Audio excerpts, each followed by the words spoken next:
Narito ang mga headline news. Ang First Philippine Children's Remnant Conference na may temang Eternal Inheritance, Eternal Masterpiece at Eternal Legacy ay natapos na nitong October 29 hanggang 30 at ito ay ginanap sa Laguna All Nations Church. Nitong huling linggo, October 27, ay ipinagdiwang ang ika-14 na anibersaryo ng Philippine One Light Mission Church.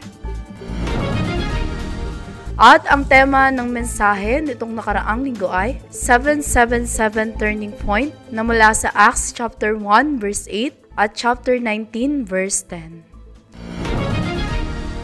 Magandang araw! Narito ang OLMC News. Ayon sa biyaya ng Diyos, ay maayos na natapos ang First Philippine Children's Remnant Conference sa Laguna All Nation Church nitong October 29 hanggang 30. Ang First Philippine Children's Remnant Conference ay may tema na God's Eternal Inheritance, Masterpiece at Legacy. Ang bilang ng mga teachers na dumalo sa teachers training ay nasa 62 sa unang araw at 58 teachers at 34 na remnants naman ang dumalo sa Children's Conference sa pangalawang araw. At ito ay mula sa 8 na iba't ibang simbahan. Sa unang araw ng PCRC ay guest speaker si Pastor Kim Ji-yong at siya ay nagbigay ng 4 na lectures. Ibinigay ang unang lecture na Teachers Baptism of Light. Ipinahayag sa mensahe ang time schedule ng mga teachers, ang kalakasan ng mga teachers, at ang prayer system ng mga teachers. Ang ikalawang lecture ay field continuation mula sa Acts chapter 19, verse 8 to 10. Sinabi sa mensahe na mayroong absolute disciples na magpapatuloy, magtayo ng evangelism system na magpapatuloy, at maging evangelism disciple na mayroong vision. Pagkatapos ng dalawang lecture ay nagkaroon ng forum at lunch. Ang ikatlong lecture na ibinigay ay mensahe na patungkol sa turning point mula sa Acts chapter 1 verse 14. Unang ipinahayag ang time schedule ng katapusan, ang time schedule para maipanumbalik ang luha, at ang time schedule for evangelism movement. At ang pang-apat na lecture na ipinahayag ay 3 bagay na kailangan i-challenge mula sa 1 Thessalonians chapter 1 verse 6 to 7.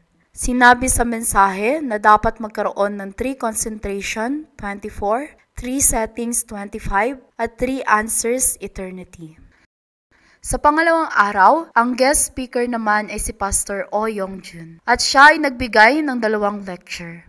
Ang unang lecture ay Living Power, Eternal Inheritance mula sa Psalms chapter 33 verse 12.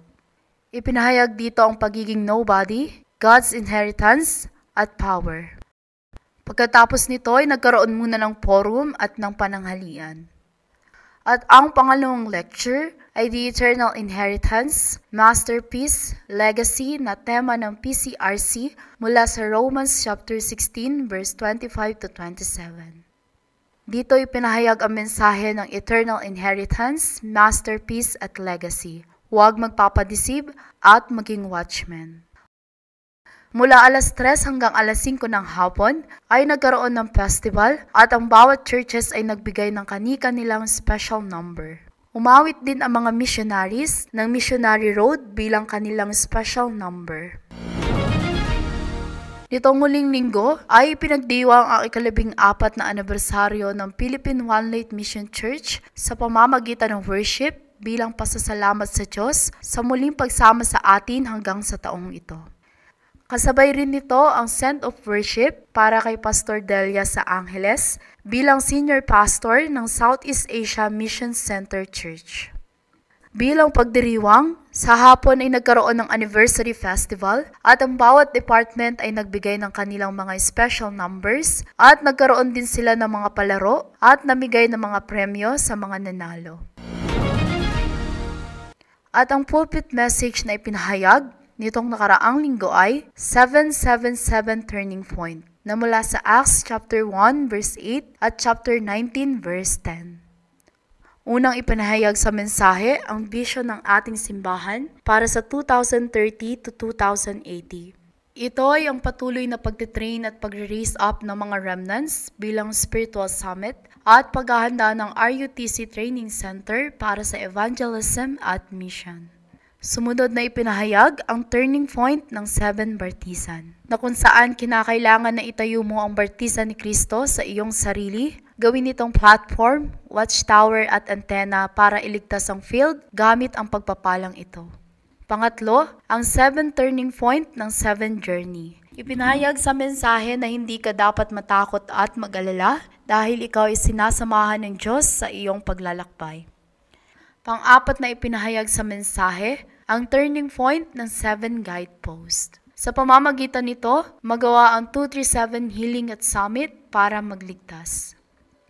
At huling ipinahayag sa mensahe ang turning point para sa Pilipinas. Kinakailangan na gumawa ng sistema para maitrain ng mga remnants, gayon din na mag-arise ang mga Philippine missionaries na pinanghahawakan lamang ang tanging gospel upang iligtas ang Pilipinas, Southeast Asia, 237 nations at 5,000 tribes. Announcement.